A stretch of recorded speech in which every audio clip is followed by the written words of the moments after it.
Vamos a orar. Voy a orar por el tiempo. Padre, doy gracias en esta mañana por tu amor, por tu misericordia, por tu presencia en medio de nosotros, Señor. Aunque no te vemos o tal vez no te sentimos, pero creemos que tú estás aquí en medio de nosotros para hablarnos, para redarguirnos, para instruirnos, para dirigirnos, corregirnos con tu palabra, Señor. Te pido, Señor, en esta mañana que nos hable, Señor Dios. Hable a nuestros corazones, Señor. No queremos ser solamente oidores, olvidadizos, sino que la palabra produzca en nosotros cambios, Señor. Para vivir de acuerdo a ella, Señor. Crecer en el conocimiento de tu nombre, Señor. No queremos ser las mismas personas después que hayamos escuchado tu palabra, Señor. Limpia nuestra conciencia de todo pecado, Señor Dios. Limpia nuestras mentes para poder, Señor Dios, escuchar a tus pies, Señor. Gracias. En el nombre de Jesús oramos. Amén. Bueno, es un privilegio para mí traerle hoy la exhortación. El pastor ya dio el texto.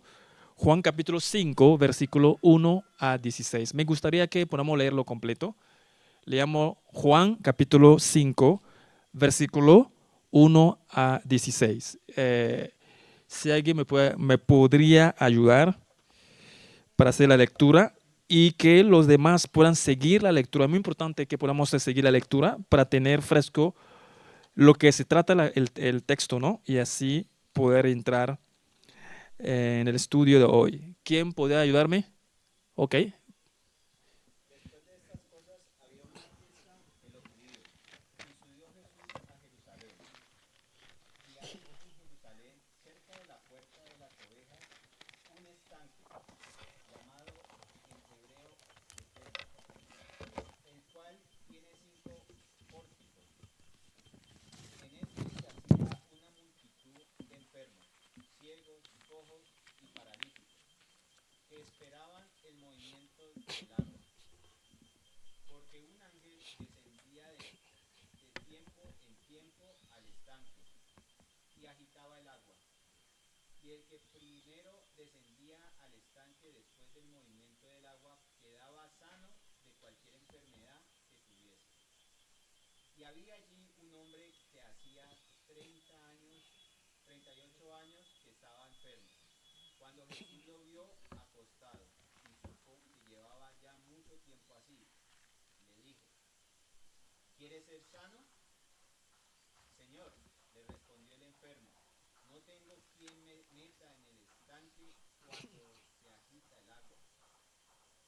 Y entre tanto que yo voy, otros descienden antes que yo. Jesús le dijo: levántate, toma tu lecho y anda. Y al instante aquel hombre fue sanado, y tomó su lecho y anduvo. Y era día de reposo aquel día. Entonces los judíos dijeron a aquel que había sido sanado: es día de reposo, no te es lícito llevar tu lecho.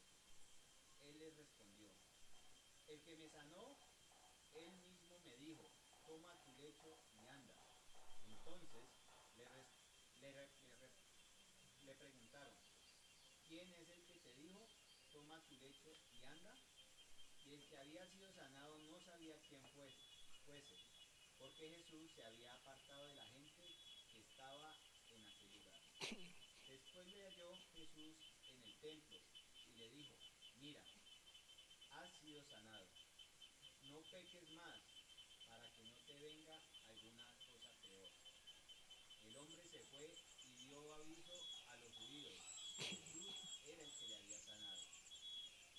Y por esta causa los judíos perseguían a Jesús y procuraban matarle, porque hacía estas cosas en el día de reposo. Amén. Gloria a Dios. Jesús dijo a Tomás, bienaventurados los que creen sin ver. Nosotros creemos sin ver, ¿no? Claro, en el tiempo, en el siglo I, La gente veía a Jesús. Veía a Jesús hacer milagros y creía. Cuando Tomás dudó de la resurrección de Jesús, Jesús decía a Tomás, bienaventurados los que creen sin ver. Vamos a hablar hoy acerca de la fe. Estamos viviendo los últimos tiempos y las cosas no van a mejorar. Las cosas se van a poner peor. No es para que se asuste, se sienta mal. No, es la realidad. Y necesitamos tener fe en Dios. Es necesario. Ahora bien, ¿cómo debe ser mi fe en Dios? ¿O qué fe debo tener en Jesús? Vamos a estar hablando acerca en este texto, aunque el texto no resalta nada de fe de paralítico, pero el texto encierra un acto de fe de paralítico. El tema que vamos a tratar hoy es el siguiente. A pesar de tus limitaciones, solamente crea. Vivimos tiempos difíciles, tendremos limitaciones, estaremos en condiciones desfavorables, donde estaremos a punto de entregar, de abandonarnos, dejarnos llevar o dejar de creer en Dios. O el enemigo pues, nos puede acusar en la mente, eso que te ha pasado es por tal cosas, aquellas cosas, para debilitar tu fe en Dios. Pero yo quiero que tengamos esa verdad. A pesar de mis limitaciones, debo creer solamente. Vamos a hablar un poco del contexto histórico. Quiero que entienda por qué el paralítico no conocía a Jesús. Y a pesar de eso, creyó en su palabra, pero claro, no conoce a una persona, pero cree en él. Nosotros sí conocemos, tenemos información acerca de Jesús. Todos nosotros aquí que hemos creído en Cristo Jesús, tenemos información acerca de Jesús. Conocemos algo de Jesús o conocemos a Jesús. Pero quiero que veamos un poquito un contexto histórico de ese texto, porque aquí vamos a tocar varios textos, porque es un estudio tipo predicación, pero también tipo texto por texto, ¿no? Para que podamos entender lo que está tratando esa porción de la palabra de Dios. En el siglo I, o sea, el texto que estamos leyendo está ubicado en el siglo I, bajo el imperio romano. Roma era el imperio que gobernaba toda la tierra y todas las naciones tienen que rendirle cuenta a Roma o a la autoridad romana. Apenas Cristo se está dando a conocer. Estamos en el siglo I, año 30. Mucha gente no conocía a Jesús. Mucha gente no conocía acerca de Jesús. Jesús apenas se está dando a conocer. Y el texto no habla de estanque de Betesda. El estanque de Betesda es la manifestación del poder y de la misericordia de Dios hacia el pueblo de Israel.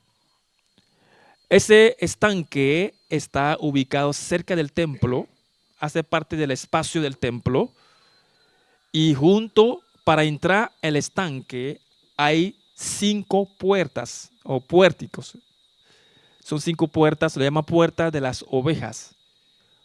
Por esa puerta la gente hacían pasar las ovejas que van a ser sacrificadas en el templo, lo hace pasar por esa puerta para llegar al estanque de Betesda y ahí limpiaba las ovejas, los animales que van a ser sacrificados.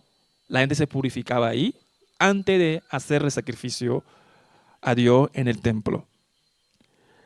Así que Betesda, o ese agua, es la primera preparación que recibía las cosas que van a ser sacrificadas a Dios en el templo. Y la palabra Betesda significa casa de misericordia. casa de misericordia. ¿Y por qué casa de misericordia? Porque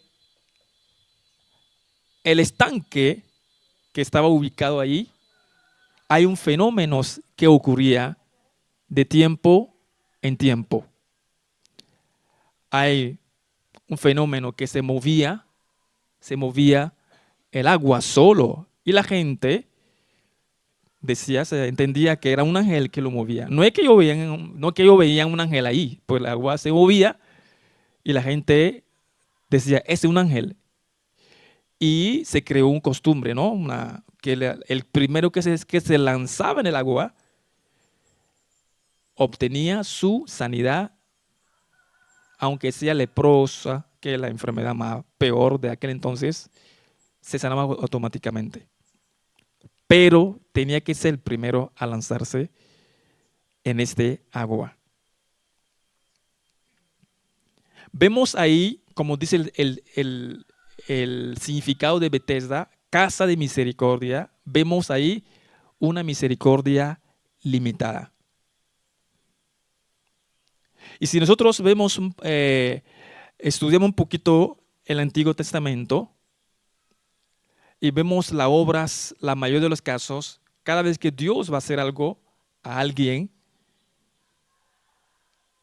como un favor, Dios a veces exige que haga algo la persona.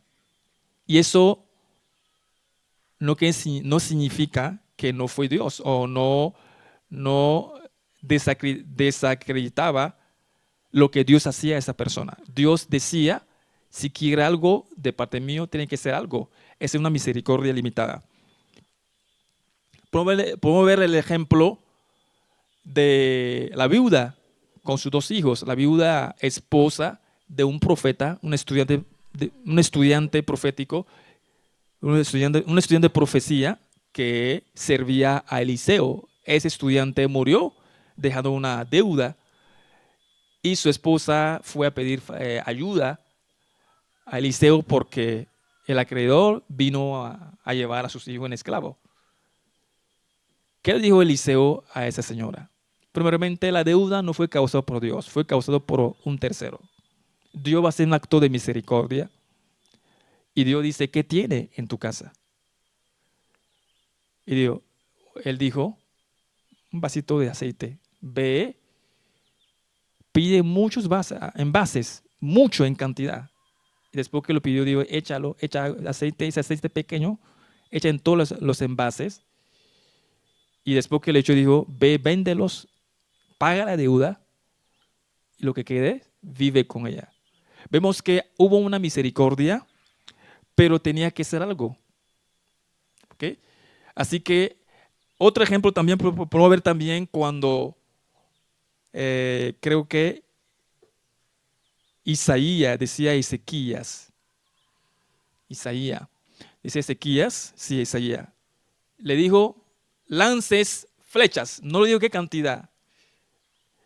Y él lanzó 3 flechas, ¿cómo se llama? 3 flechas. Y le dijo, oh, si tú hubieras lanzado 4, 5, 6, 7, 8, habrá vencido tus enemigos. O sea, Dios quiere darle una victoria a él, pero él limitó la victoria porque Dios, en la misericordia limitada en el Antiguo Testamento, Dios exigía que hicieran algo. Sin embargo, hubo también casos de gracia. Porque yo creo que comparemos esos términos, gracia y misericordia, en el Antiguo Testamento, donde no tiene que hacer nada. Pero era de costumbre, la gente está acostumbrando que debo hacer algo para alcanzar algo de parte de Dios. Incluso ellos veían los sacrificios como algo que tenían que hacer. Y el pueblo de Israel distorsionó la ley de Dios, pensaba que es una fórmula. Así que la gente que estaba en el estanque de Bethesda, que veía, aceptaba de que sea una sola persona que sea sanado al mover, lo veía algo normal. Si nosotros hoy podemos decir que injusticia, ¿no? ¿Por qué Dios va a venir, descender del cielo solamente para que una sola persona se sane? Y el que pueda, las demás personas, el que pueda lanzarse primero. O sea, aquí salva quien pueda.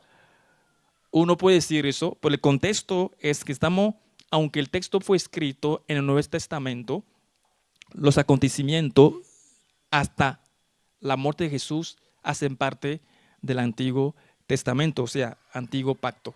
O que todavía está funcionando los sacrificios, están funcionando todo tipo, las leyes, todavía están funcionando en ese siglo I, parte del siglo I, hasta el año 33, el año que Jesús fue crucificado. Hace parte del Antiguo Testamento los acontecimientos hasta 33 después de Cristo.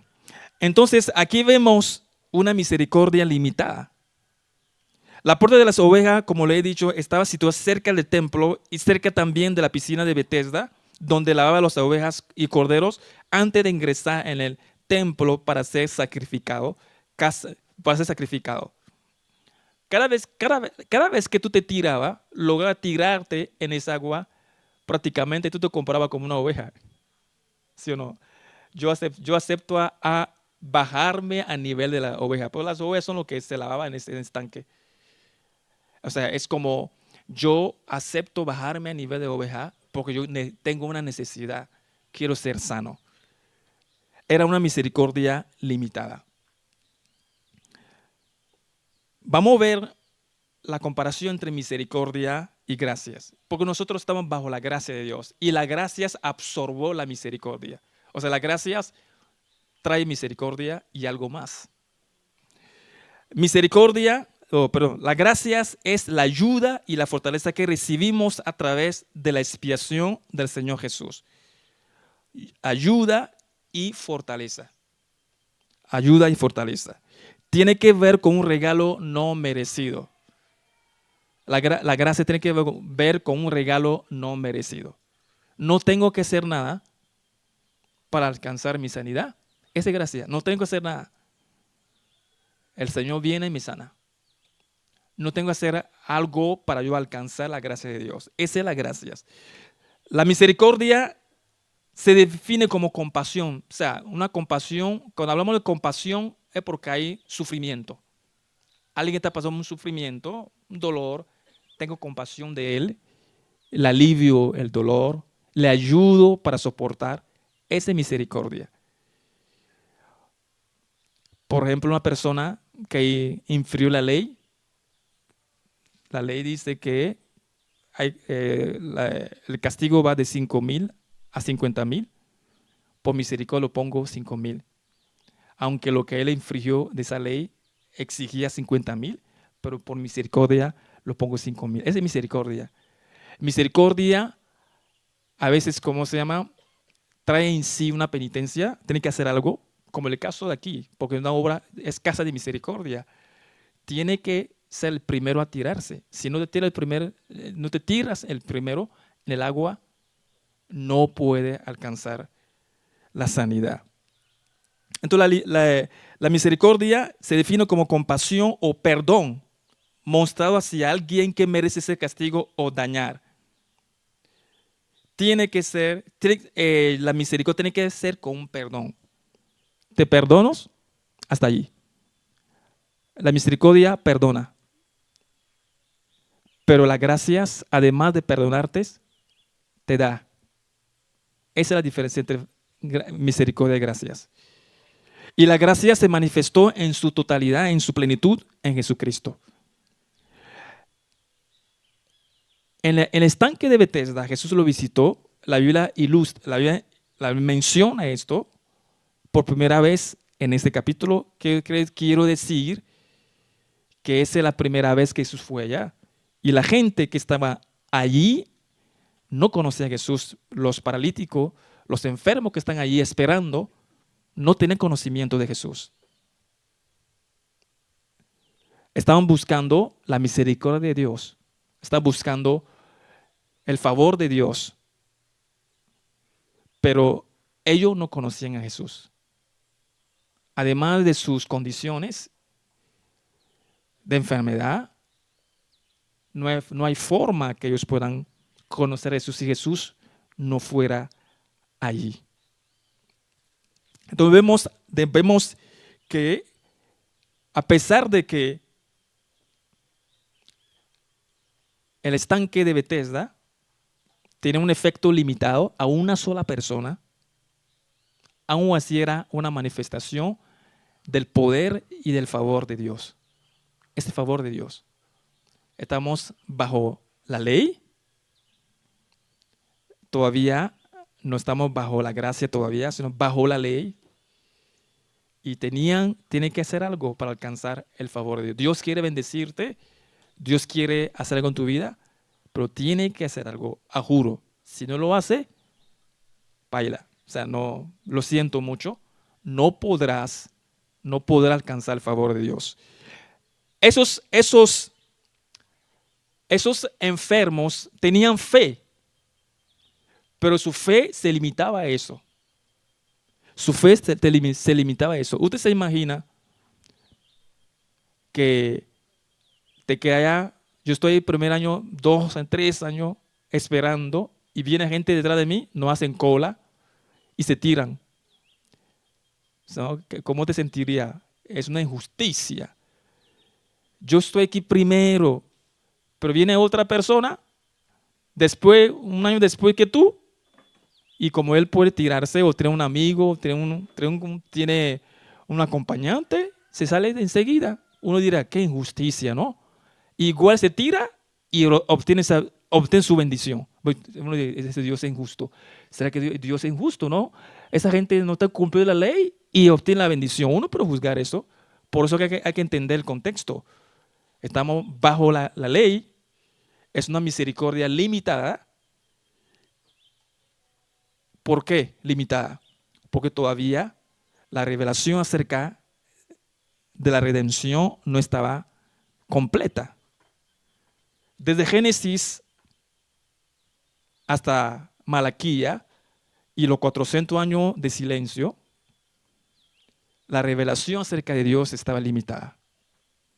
Como la revelación está limitada, así también los efectos también limitada. ¿Por qué? Porque mi fe, esa fe que alcanza grandes victorias, está proporcionalmente relacionados con la convicción que tengo acerca del Dios en quien yo creo. Así que la fe de esos enfermos estaba limitada, porque la revelación limitada. A ellos se le ha revelado a ellos que para tú alcanzar tu sanidad en el estanque de Bethesda, tiene que ser el primero al tirarse. Tiene que buscarte a alguien que esté pendiente. Usted se imagina ese paralítico está ya bien al borde ahí, esperando una pasa. Cuando se descuida, ¡pum!, se mueve la gomera. Ay, no, dirá, qué mala suerte tengo yo. Dirá que ser que Dios no me amas. Uno puede imaginar muchas cosas que ha hecho ese paralítico ahí tratando de estar pendiente cuando se ¿cómo se llama? Se descuida, de repente se movió y ve otro se tira. Usted se imagina cómo se sentiría ese hombre, pero ese hombre aceptaba eso. ¿Por qué? Porque entendía que esa era la manifestación del favor, la misericordia de Dios.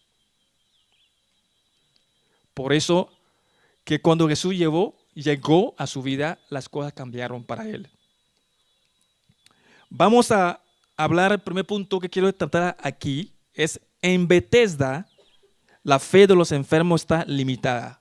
¿Por qué está limitada? Ya lo lancé la idea. Vamos a ver un poquito más. En Bethesda, la fe de los enfermos estaba limitada. Está hablando del contexto histórico. Porque la causa de su fe estaba distorsionada por ese fenómeno que ocurría. La Biblia no nos da información cómo empezó a ocurrir eso. Es más probable que alguien fue el primero a ver eso, que se movió el agua y algo le dijo, tírate, se tiró por primera vez y ocurrió algo ahí, de ahí empezó la cultura. Empezó esa forma de creer de que cada vez que se mueve el agua, el que se tira primero se sana. Tiene que haber alguien que empezó con eso, alguien que tuvo fe y actuó. Dios lo movía a actuar así, creó. Tírate, se tiró y alguien inició eso y se convirtió en una cultura, un costumbre ahí. Y la gente, como vieron que solo se sanaba una sola persona, nadie se atrevía a tirarse después que se tira una persona. era una fe distorsionada. Nadie se dice, aunque es una sola persona, yo creo, nunca a nadie se le ocurrió eso porque no había una sustancia sobre cual ellos podían basarse para decir, aunque el ángel se tiró una sola persona, ya se sanó, yo voy a tirarme. No había una fuente, un causante que le lleve a las personas a pensar así y a llegar a tirarse. Por eso es que se limitaron a eso. Tenían fe en Dios, sí. Eran hombres, mujeres, enfermos que creían en Jehová, en el Señor, Dios del universo, incluso devota a Dios. Pero su fe estaba limitada porque estaba distorsionada a ese fenómeno. La fe de los enfermos que esperaban al ángel era eficaz si solamente podrían lanzarse primero después que el ángel hubiera agitado el estanque. Entonces vemos que además de su fe deben ser los primeros a tirarse al estanque. El que no tiene los medios para hacerlo no podría recibir su milagro a pesar de su fe. Yo creo que veamos eso. A pesar de su fe no podrá obtener el milagro si no tiene una ayuda, alguien que le ayude a ser el primero a lanzarse. La fe de esos enfermos se basaba en ese fenómeno que ocurría cada vez que un ángel agitaba el agua de la piscina. Vemos que los efectos del movimiento del agua por parte del ángel se limitaba al primer a saltar al agua. Esto limitaba el alcance de la fe del paralítico porque no tenía nadie que pudiera ayudarlo. Entonces, antes de la llegada de Jesús, la fe del paralítico fue insuficiente para obtener su milagro. Nuestra fe será ineficaz si Jesús no fuera el motivo de ella. Esa es la aplicación que tenemos hoy. Lo que ocurrió ahí, ese siglo I, se acepta que tiene que ser así porque es una misericordia limitada. Ellos tienen que hacer algo. Ellos no se quejaban por eso. Tal vez el partido no se quejaba. Por eso él ahí esperando que algún día va a ser el primero. Me voy a esforzar para ser primero. Pero para nosotros hoy, tenemos que saber que mi fe será ineficaz si Jesús no es el motivo de ella. Muchas personas creen en Jesús. Sí, yo creo en Jesús. Pero creen en Jesús por lo que pueden tener en Jesús. Creen en Jesús por los beneficios que pueden tener en Jesús. Mucha gente dice que hay poder en la oración. Sí. El poder no está en la oración. El poder está a la persona a quien oramos. Dice que está distorsionando las cosas. Tenemos tendencia a distorsionar las cosas. Hay gente que tiene fe en la fe. Yo tengo fe en la fe. Solo fe, cree solamente como si fuera algo mágico, ¿no? No. La fe es en Jesús, no es en la fe. No es en la cantidad de horas que tú oras, aunque hay que orar sin cesar. Es un orden de parte de Dios para nosotros. Hay que orar sin cesar, hay que ayunar, hay que orar. Pero muchas veces nuestra fe está distorsionada, desplazada de la persona de Jesús para colocarlo sobre las cosas o ejercicio espiritual que es necesario, la bendición que puede tener la iglesia, los hermanos, incluso las cosas que tenemos. Cuando la gente se da cuenta que tiene fe en Dios, cuando Dios lo quita, lo que le da seguridad a ellos. Porque podemos decir que yo tengo fe en Dios, pero tengo seguridad porque tengo esas cosas. O sea, yo tengo un escape por ahí. Y Dios, pero realmente Dios sabe, porque tu fe está distorsionada. Una fe distorsionada es ineficaz. Es ineficaz. Y como dije al principio, que las cosas van a poner feo. Las cosas van a ser muy difíciles. Con una fe distorsionada no vamos a ir a ningún lado. Vamos a quedar en camino. Con una fe distorsionada. Hay que tener fe en Jesús. Ahora bien, esa fe en Jesús, sí, tú puedes, yo creo en Jesús, es verdad, no, tú no mientes. Pero esa fe en Jesús será más efectivo, o su efecto será más grande mientras conozca más a Jesús. O sea, si tu Jesús solamente se limita a darte pan diario, ahí te queda. No te va a atrever a cosas mayor que pan diario. Si tu Jesús te limita solamente a estar encerrado, ahí va a estar. O sea, ¿cuál es Jesús? ¿En cuál es Jesús? Porque muchas veces tenemos un conocimiento distorsionado de Dios, de Jesús. Eso también distorsiona tu fe. Imagínense Dios Todopoderoso, el que tiene el universo en su mano. Es literal, no es, claro, de mano porque él tiene bajo su control, pero es literal, que está bajo su control. Está bajo su control, no hay nada que se escape de él. Él es Dios Todopoderoso. El que mata, el que da vida. El que puede quitar el bueno y guardar el malo ahí. Ay, ¿por qué lo bueno muere? Dios tiene potestad sobre esto. El que hace llover sobre los buenos y los malos. Hay que conocer a Dios. Entonces digo, cónchale, que diré para ti, Señor Dios, llegó tarde, se tiró primero, es injusto. No, es la misericordia de Dios. En el mundo, la gente vive la misericordia de Dios y lo llama suerte. Y podemos disgustarnos. Mira, esa gente son malos, mira cómo vivió la misericordia de Dios. La misericordia de Dios sigue funcionando incluso con la gente paganos y debemos aceptarlo. Dios es así. Jesús dijo a sus discípulos, sean parecidos, sean, ¿cómo se llama? Sean misericordiosos o sean como su Padre. ¿Sean qué? Sean como su Padre en el cielo, que es misericordioso, quien hace llover sobre los buenos lo malo. Esas 2 semanas que pasó, la gente de California anhelaban que cayera agua del cielo para parar eso. No cayó agua. Dios hace caer el agua sobre las personas, lo bueno, lo malo, porque la gente cree que eso sucede sobre la naturaleza, que el ciclo de agua, esa cosa. Dios es el que permite que haya agua. Era necesario que lloviera para parar esa desgracia. Miles de casas fueron quemados. De los ricos, de todos, pobres también, cristianos también. Hay gente, hombre de Dios, que se quemaron la casa.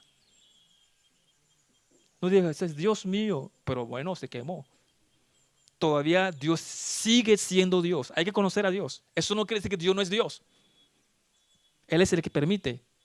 Entonces hay que conocer a Dios, hay que conocer a Jesús. Si mis conocimientos acerca de Jesús están distorsionados, mi fe será distorsionado. Y yo no voy a poder enfrentar lo que viene. Lo que viene es duro, hermano. Viene tempestad espiritual, es duro sobre la tierra. El Señor me mostró eso hace 2 años atrás. Yo vi como el universo se giraba a una velocidad tan fuerte, la gente se disparaba. La gente se vio asustado. Pero el Señor me mantuvo con un solo pie así en la tierra. Eso no quiere decir que tengo fe, ¿no? Dios solo me muestra que me va a llevar a este punto. Todavía está trabajando mi fe. Hay que conocer a Dios. Lo que viene es difícil, hermano. Y de verdad, hermanos, yo estoy muy, muy agradecido por su vida, porque Dios nos hizo pasar esos 6 meses. Dios nos está preparando. No hemos dejado de congregar. Estamos bajo el sol, la lluvia, y ese Dios lo tiene anotado. Dios nos está preparando. Esto muestra que amamos al Señor. Esto Dios nos va a ayudar a llevarnos más. Él nos va a llevar más. Porque muchas personas dicen, no, yo no voy a venir a sentarnos, pero ese muestra que ama al Señor. Así que no quiere decir que sean malos. Lo que quiero decir a usted, que debemos conocer a Dios que estamos adorando, el Dios Todopoderoso. Esta semana me pasó algo impresionante. Yo me compré un motico, ¿no? Entonces yo estoy recibiendo clase de escuela, autoescuela. Entonces llegando para parquear la moto, yo veo una guarda que llegó ahí buscando a alguien que le iba a dar, que ahí le iba a dar, ¿cómo se llama? Comparendo, esa cosa. Todos nos asustamos. No, yo dije, señora, yo le pregunté, ¿no hay que parquear aquí? Pero no, tranquilo, ve, igual, yo lo voy a meter, está al lado del parqueadero, yo voy a meter el parqueadero. Yo voy a evitar eso, ¿no? Voy a evitar el riesgo, ¿no? Hay que ser sabio. Yo me meto como el parqueadero para parquear todos. Dios, yo quiero actuar bien, no quiero más darle, no, yo vi las cosas. Entonces yo cuando iba a sacar la moto,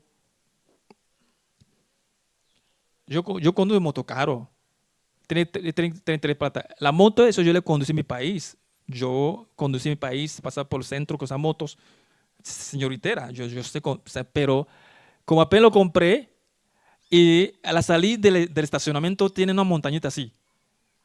Entonces yo salgo, yo cada montañita, yo metí mucha velocidad para subir la montaña y mi mente no está preparado de que ahí va a pasar los carros. De repente, ay, Señor, pasaba un carro justamente, yo tuve que esquivarlo. Esquivé y me choqué.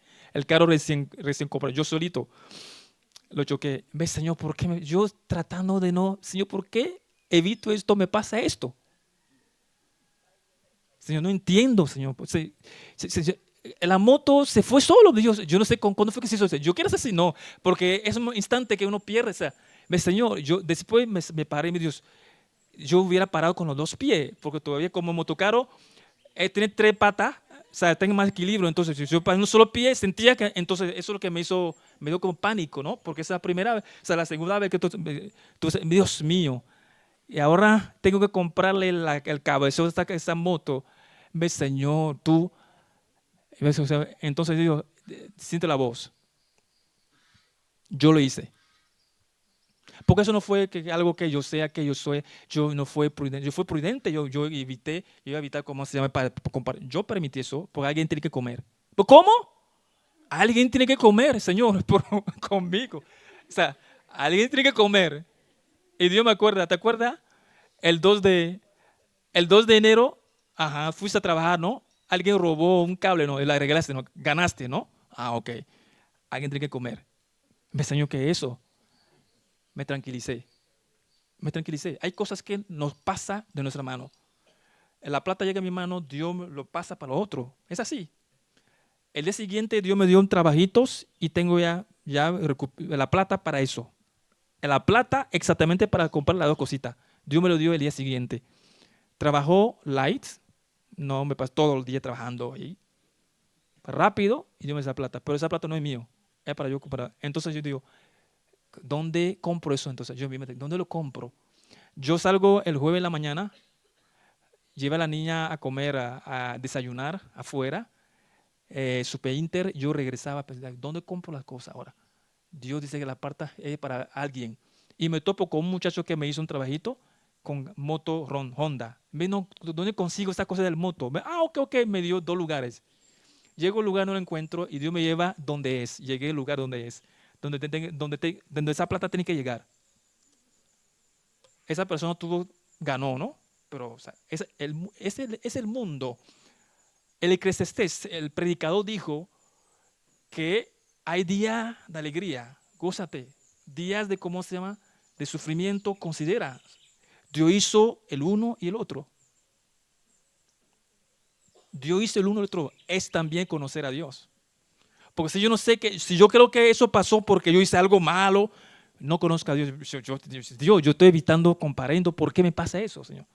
Precisamente, ¿sabes? Por un minuto antes eso no me pasa. Señor, ¿por qué? Dios mío, ¿por qué me pasó eso?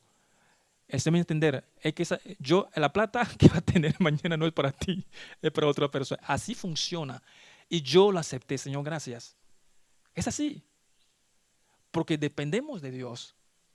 Entonces hay que conocer a Dios. Ese es conocer a Dios. Conocer a Dios. No. Desesperado. No. Conoce a Dios porque tú vives con Dios, con tus limitaciones, tus problemas, tu falta. Tiene que conocer a Dios. Conozca a Dios. Entonces tu fe no será distorsionado. Conozca quién es Dios. Tu fe no será distorsionado. ¿Cómo lo empiezas? ¿Lo empiezas con qué? Lo empiezas con la lectura de la Biblia. La lectura de la Biblia te da información acerca de Dios. Pero dile a Dios, Dios, quiero caminar contigo. Empieza a orar a Dios. Dios, dirígeme. Oren así. Van a pasar por cosas tremendas y van a empezar a escuchar la voz de Dios. Porque están caminando con Dios. Dios, dirígeme.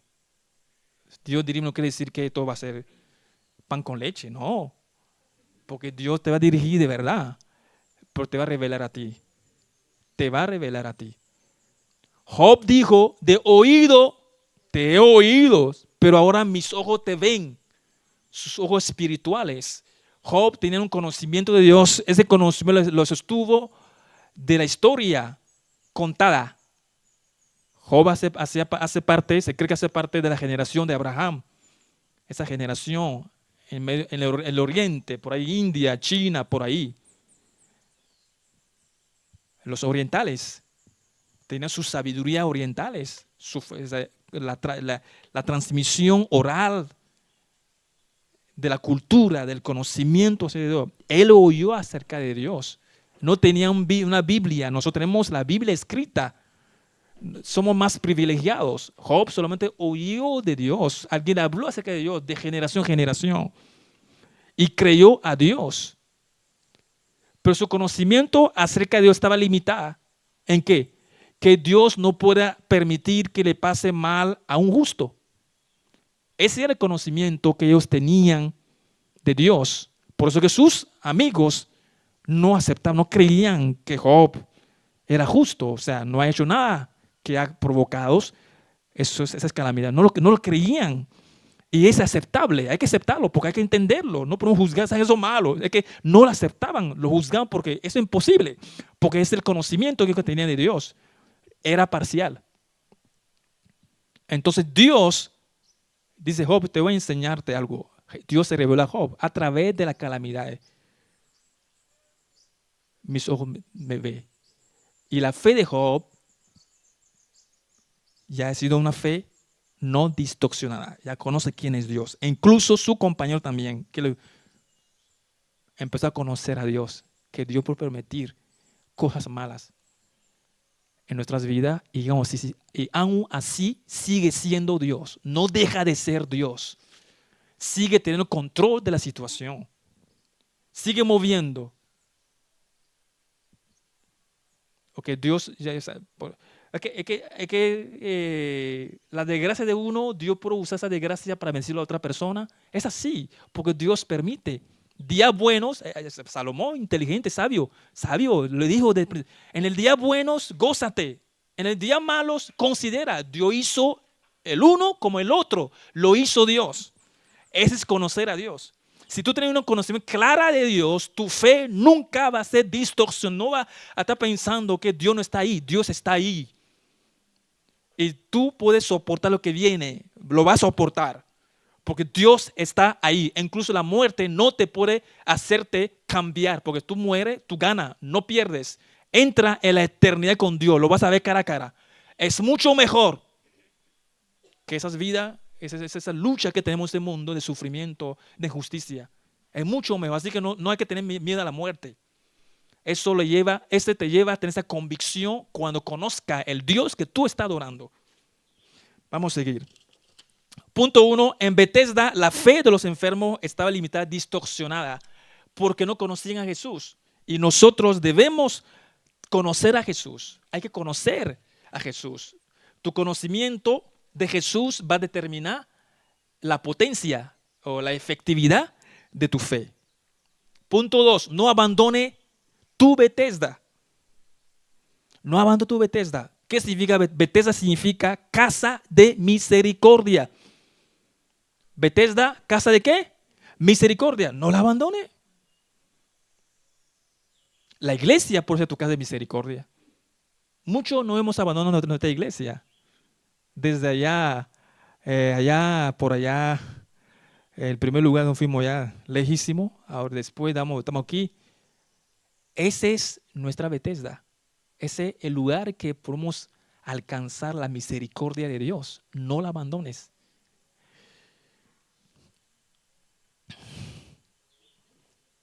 ¿Qué virtud nos ayuda a no abandonar nuestra Betesda? ¿Cuáles son las virtudes que nos ayudan a no abandonar? Una de ellas es la esperanza.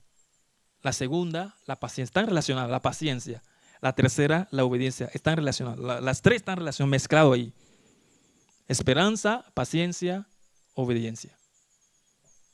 Esa virtud nos ayuda a no abandonar nuestra Betesda.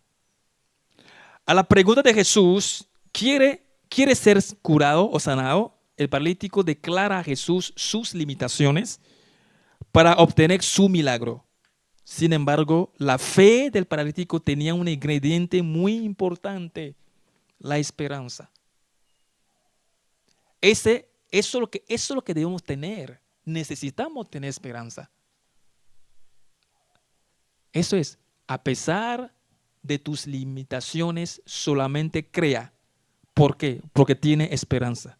El ingrediente muy importante, esperanza. La Biblia dice que la esperanza no avergüenza. Lo dice la Biblia. La esperanza no avergüenza. Mira, la esperanza te va a dar paz. No te va a ahogarte en un vaso de agua. Imagínate que Dios determinó que pase por esos 5 años y tú apenas estás 2 meses tan desesperado. ¿Tú sabes cuánto dolor de cabeza ha pasado esos 5 años? Dios determinó que son 5 años. Y tú al mes estás desesperado. Te muere. Te vuelve flaco. Te va a tener problemas psicológicos. Te va a llamar a psiquiatra. Todo eso, ¿por qué? Porque tú no tienes esperanza. El tiempo de Dios está por todas las cosas. Tiene su tiempo. Como dice Eclesiastés capítulo 3, hay tiempo para todas las cosas debajo de la tierra. Entonces, la esperanza te ayuda a tener paz. Tal vez lo que tú estás esperando no lo vas a obtener, pero tendrá paz, tranquilidad. Tal vez a morir no va a tener nada de eso, pero vas a gozar la vida. Vas a gozar cada día que Dios te da. Lo vas a gozar. Todos los días Dios crea cosas hermosas. La naturaleza. El mes pasado que estoy trabajando, haciendo trabajito allá Potrerito, yo empecé a mirar las montañitas, ves que Dios, qué hermoso, ¿no? Uno está desesperado, uno no ve la emoción, la frescura del aire, es tan hermoso, Dios mío, qué hermoso. Entonces uno se acumula a un lugar, acumulamos ahí condiciones de frío, de desesperación. Ahí nos vamos todos, porque hay plata. Y dejemos otro lugar donde hay frescura, desesperación. Somos así. Somos así. Si se cambia, si la riqueza, este país tiene riqueza, ¿no? Si se usa bien la riqueza de ese país, toda la gente que está en el norte van a venir por aquí. Porque la gente se mete en norte con frío, así. Pasa un trabajo, ahí están. Desesperado por este lugar, porque tiene valor, pero aguanta lo que sea, ellos aguantan. Entonces la desesperación hace que no logramos a ver lo que Dios está haciendo. No podemos disfrutar el día a día, por desesperado. Pero hay que esperar. La esperanza, tu fe tiene que ser acompañada de esperanza. Dije, yo espero que Dios me va a dar lo que me dijo. Bueno, si no me lo da, Él me lo dará. Tal vez en el reino milenial todavía me lo da. Si no me lo da ahora, me lo da en el reino milenial. Yo creo en eso. Mucho mejor, 1000 años. Así que si no me lo da en ese año de 100 años, en el reino milenial me lo da. Ahí se me lo da. Porque me lo prometió. Estoy feliz. No voy a coger lucha. Porque nosotros, la Biblia nos enseña que vamos a volver a vivir en esa tierra por 1000 años. Yo lo creo. Yo creo eso. Va a haber 1000 años en esta tierra. Yo creo eso. La Biblia no lo revela. Yo lo creo. Así que tengo mi paz, mi tranquilidad. Vivo bien, menos estresados. Puedo resolver los problemas en mi Betesda. O sea, yo estoy esperando mi Betesda ahí, pero tengo la mente despejada para hacer otras cosas, para ocuparme. No estoy desesperado. Ahí, No, qué injusticia mi Bethesda. Mira, yo estoy primero, vine, esta persona llegó, pum, ya alcanzó la bendición. Yo aquí esperando, Dios, ¿hasta cuándo yo? Entonces, no, es tu Bethesda. Quédate en tu Bethesda. Quédate en tu Bethesda. ¿Quién de los enfermos tuvo el encuentro con Jesús? ¿Los que obtuvieron su milagro en Bethesda o el paralítico? El paralítico. Exactamente. ¿De quién está hablando hoy? ¿De los que obtuvieron su milagro o del paralítico? La historia de quién trascendió los tiempos. ¿Quién? Del paralítico.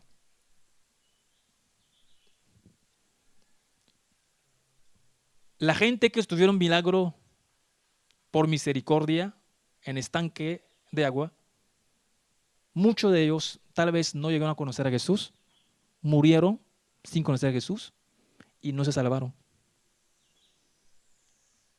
Estuvieron sumidos rápidamente.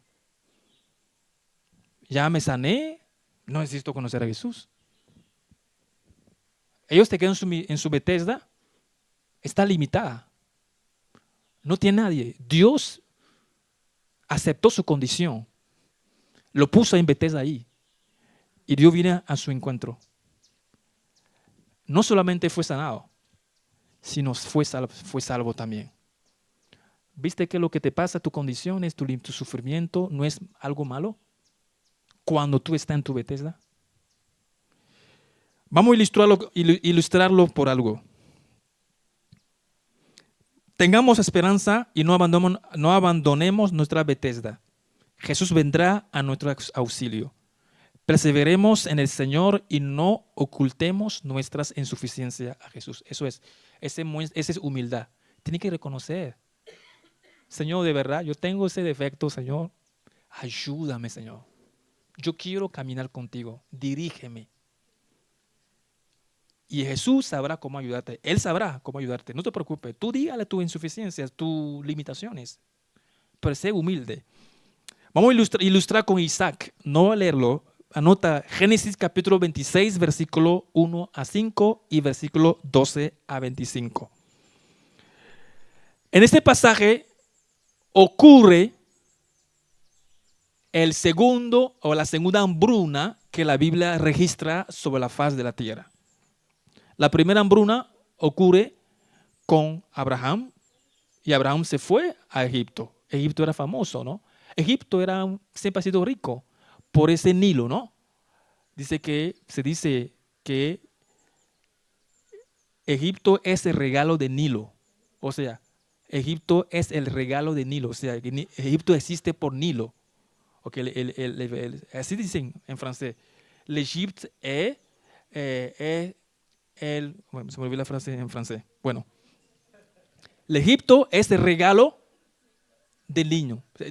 Egipto existe por Nilo. Así que Egipto siempre ha tenido agricultura, comida. Los africanos cultivan bastante. Hay comida. Porque, ¿qué pasa? Que ese río tenía unas sustancias que él se llena, él cubre la tierra y después en la sequía él regresa dejando como los minerales donde él cubre. Por eso que la gente puede sembrar y tener, ¿cómo se llama? Trigo, todo eso. Es un milagro de Dios. Ahora lo destruyeron. Ellos lo destruyeron con ese canal de Suez. Lo destruyeron, acabaron con eso. Pero era un milagro de Dios. Entonces, aunque haya hambre, siempre hay un lugar donde no hay hambre. Egipto. Entonces, Abraham, cuando primera hambruna, además se fue para Egipto. ¿Y qué hizo Abraham ahí? Abraham regresó con un regalito con Agar. Este regalito ahora es un problema de dolor de cabeza que tenemos hoy en el Medio Oriente. Ahora hubo segundo hambruna. Isaac lo pensó, Señor. Él lo pensó, pero dijo, voy a ir primeramente a Gerar. Gerar hace parte de la tierra de Canaán, pero estaba habitada por los filisteos.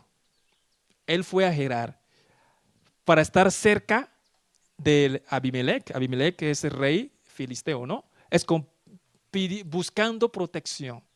Dios los sale en el encuentro, le dice, no, quédate aquí en la tierra, no te vayas a Egipto. esa tierra es tu lugar, es tu Betesda, casa de misericordia. Quédate ahí, no te vayas. No te vayas a Egipto. Dios lo cortó lo que tenía pensado Isaac. Isaac pensó eso, pues voy a ir probablemente allá. Quizás pensó, si ahí me va mal, va a Egipto. Dios lo cortó de una. No vaya a Egipto. Isaac obedeció a la voz de Dios. Isaac empezó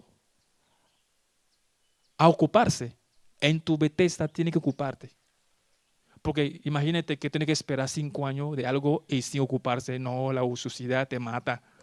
No, no va a aguantar. No, tiene que ocuparse, tiene que buscar hacer algo. Isaac se puso a cultivar ganadería, todo eso. Y Dios lo prosperaba porque estaba en su Betesda, en su casa de misericordia. Y abrió pozo y empezaron ¿qué? Adversidades.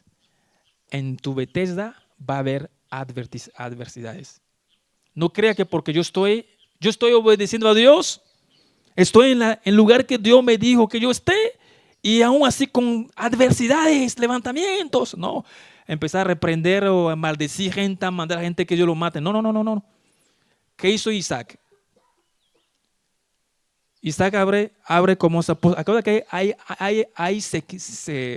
hambre, sequía.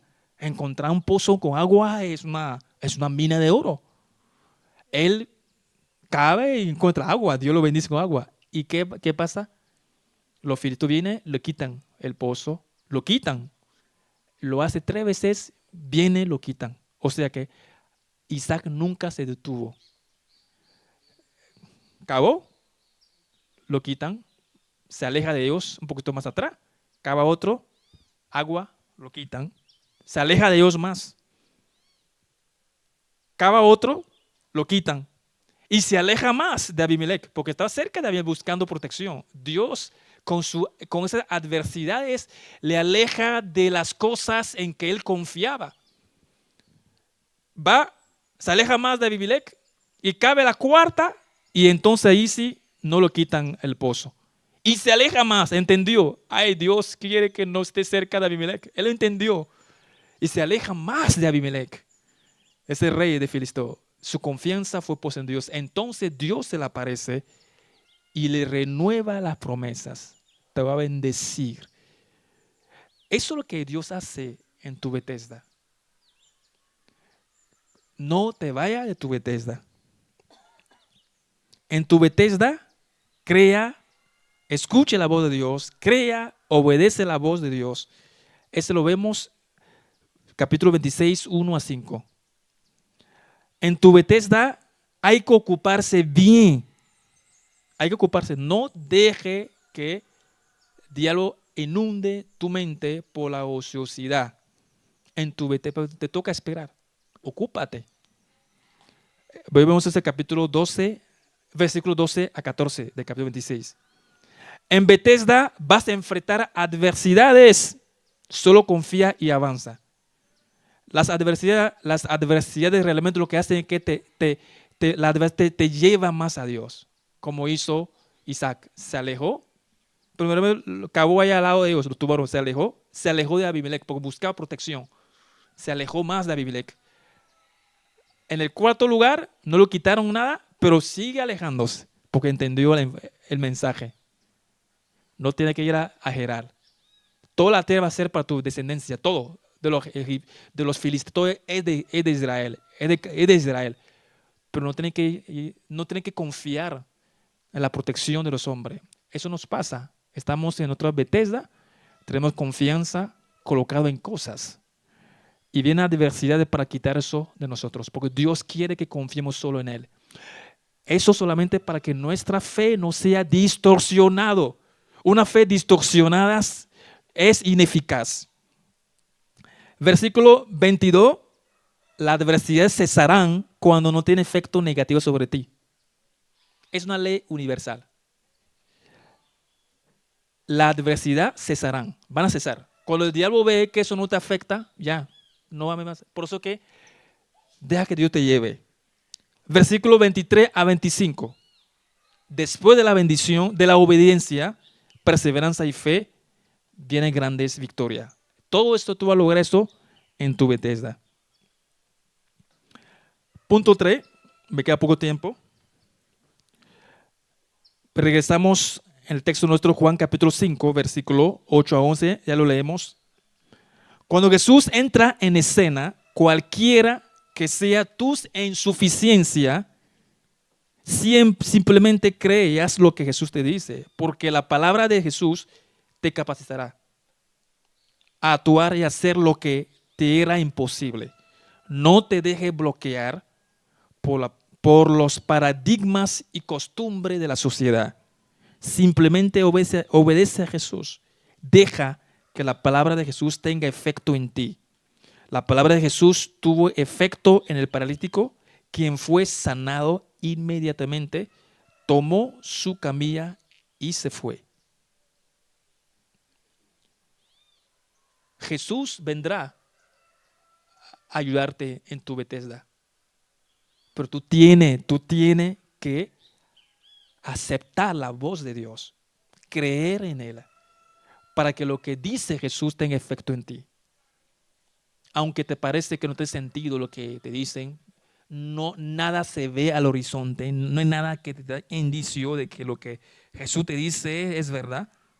Acéptalo cuando es de parte de Dios. No te preocupes y verá que esa palabra te va a capacitar a actuar en armonía con la palabra de Dios. Versículo 12 a 13 del capítulo 5 de Juan. Cree solamente cuando está en Bethesda, incluso cuando no ves nada. Esa parte es cuando el paralítico no conocía a Jesús y aún así creyó en su palabra. Actuó aún así. Hoy nosotros sabemos quién es Jesús. Tenemos información acerca de Jesús. ¿Cómo podemos aplicar eso nosotros? Que cuando Dios me dice algo a mí, y veo que de verdad, humanamente hablando, es imposible, debo creer. Porque Dios va a hacer cualquier cosa. Debo creer. Él creó en su palabra. O sea, no tengo que ver algo para creer. Bienaventurados los que crean sin ver. Eso es lo que Jesús dijo a Tomás. Bienaventurados. 3 veces feliz. Feliz, feliz, feliz los que creen sin ver nada. Así que las condiciones están reunidas, que todo está pata arriba, no sé, todo está revuelto, no se ve nada. Pero si Dios te dice algo en su palabra, créalo. Punto 5. No frustre, versículo 14 a 16. No frustre la bendición. Reconozca delante de los hombres el nombre de tu Señor Jesús. No frustre la bendición.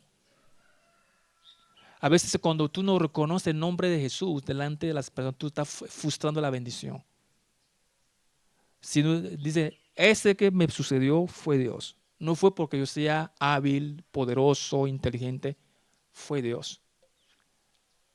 Evito que la bendición no sea frustrada.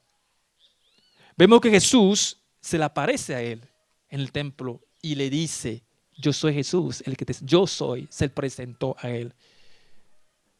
Y le dijo, no peques, no sea que te ocurre algo peor. No peques, o sea, no sea que te ocurre algo peor. Hay un predicador que dice esa frase. Dice que el proceso mantiene la bendición. Si yo entrego una plata a un niño que porque no pasó por ningún proceso, lo tira, no sabe el valor de esto. Pero cuando el niño pasa por un proceso para obtenerlo, le dolió, él lo va a valorar. También pasa en lo espiritual. Dios quiere bendecirnos y quiere que su bendición no añade tristeza con ella. Por eso que muchas veces no hace pasar por un proceso para alcanzar la bendición de Dios. No es un capricho de Dios. Es para que la bendición se mantenga para siempre. Porque hay misericordia de Dios. Dios hace misericordia. Hay un cantante, mi esposo me dice siempre que estuvo con cáncer y empezó a cantar a Dios, cantar a Dios, cantar a Dios. Y se manifestó la misericordia de Dios. Dios lo sanó de su cáncer. y después volvió a cantar al mundo, hizo cosas peor todavía y se murió. No sabemos si sin Dios, pues se murió en esa condición. No se murió de cáncer, pues se murió de cosas peor. Yo no voy a decir nada, yo no voy a juzgar, pero si él se muere sin arrepentirse, es algo peor. Algo peor es perder la vida eterna. Tú puedes decir que no, Jesús me sanó, sigo haciendo, yo ya la abandono y la cosa te va bien. No está enfermo, ya no tiene enfermedad. ¿Tú crees que coroné? Ah, es mentira. Qué cosa peor, nada peor, yo estoy bien. Entonces, algo peor puede ser que te mueras sin Cristo, o sea, te muera apartado de Dios. Es algo peor, es lo peor que hay. O sea, o sea, por eso que Jesús le dice, no peque para que te suceda algo peor. Ese fue lo que Jesús le dijo al paralítico. En resumen, o en conclusión, con eso oramos. Vemos 5 cosas, se está hablando de 5 cosas en ese texto. La fe del paralítico, pueden olvidar todo, pero esas cosas, téngalo. De eso trata el texto. La fe del paralítico es perseverante. Debemos tener una fe perseverante. La perseverancia, la esperanza, la paciencia nos ayuda a alcanzar el favor de Dios. La fe del paralítico es humilde. Él reconocía su insuficiencia, sus limitaciones y se la declaró a Jesús. Algo que no hacemos, no queremos reconocer. Señor, de verdad, esa cosa me tumba, Señor, ayúdame, no quiero salir de ahí, Señor, ayúdame, Señor. Eso se lo dijo Jesús. No hay nadie que me puede tirar el agua. Él lo dijo. Yo no puedo caminar, Jesús. Digo su insuficiencia. Jesús actuó. Jesús sabrá. Dios sabrá cómo ayudarte. Tú solamente declárale tu insuficiencia, tus limitaciones. Y sea humilde delante de Dios. No sea arrogante. 3. La fe del paralítico es obediente a la palabra de Dios obediente a la palabra de Dios, de Jesús. Sin obediencia no habrá milagro. No hay milagro sin obediencia. No hay milagro. Y la fe de él fue tan obediente que las paradigmas, las leyes, yo estoy seguro que los milagros, el agua nunca se movía en sábado. Estoy seguro, por eso que los fariseos le preguntó, ¿quién te dio que levantar ahí? O sea, tal vez nunca se movía el agua el sábado. Entonces tú te levantas ahí, ¿qué pasó? Entonces por eso que ellos se pusieron furiosos. Pero Jesús le dice a él, toma tu lecho y vete. Obedecer a Dios. A veces la obediencia a Dios puede llevarnos a actuar en contra. Porque yo quiero obedecer a Dios. No que quiero ir en contra del gobierno, no. Yo quiero obedecer a Dios. Me puede llevar en contra de la ley de los gobiernos diabólicos que hay en este mundo. No tenga miedo. Dios sabrá cómo ayudarte. La fe del paralítico da testimonio del nombre de Jesús. El paralítico apuntó a Jesús. Jesús es el que me sanó. Esa es la parte que muchos no lo decimos. Jesús me sanó. Fue Él. Mucha gente, cuando va a venir un evangelista, alguien que Dios lo usa en milagro, que viene aquí un pastor famoso, se llena, toda la gente se llena porque están buscando no están buscando a Jesús, están buscando su enfermedad. A veces esos hombres que Dios usa, a veces a la gente le idolatran. O sea, cree que si esa persona no ora por mí, no va a estar. No, es mentira. Hay que apuntar a Jesús. Él apuntó a Jesús. Tiene que apuntar a Jesús. Y el punto 5, Jesús espera que la fe de paralítico pueda ir acompañada de buenas obras para poder evitar lo peor. Buenas obras. No solamente yo creo, dice Santiago, muéstrame tu fe sin obra, yo te muestro mi fe por las obras. La gracia me alcanza. Dios por gracia me salva todo eso. Pero va a tener un dolor de cabeza sirviendo a Dios. Porque yo no quiero vivir una vida que agrada a Dios. Tal vez Dios me salva por su misericordia, como Dios hizo a Salomón, por causa de David. Tal vez Dios lo haga, tal vez. pero voy a pasar un dolor de cabeza, sufrimiento, voy a frustrar la bendición de Dios por no querer vivir una vida que agrada a Dios. Vamos a orar, vamos a cerrar los ojos allí. Yo quiero que ore ahí, yo voy a regalar 1 minuto, que tú estés ahí orando. Tú sabes cómo da tu fe. Necesitamos fe no distorsionada. Una fe que cree solamente, que cree a pesar de tu limitación, crea solamente. Una fe no distorsionada, una fe que está basada en el conocimiento exacto, pleno de Jesús.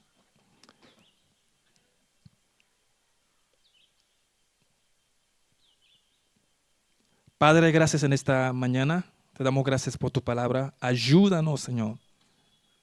Ayúdanos, Señor, a tener una fe no distorsionada, Señor Dios. A creer solamente. Creer en tu palabra. Creer en ti, Señor. Por favor.